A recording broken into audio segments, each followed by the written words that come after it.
えのきの下処理の方法。まず石突きを包丁で切ります。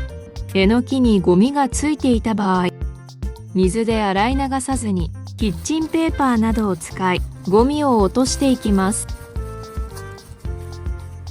きれいになりました。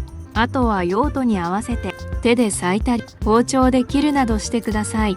以上でえのきの下処理方法について終わります。この動画が良かったらぜひチャンネル登録と高評価お願いします。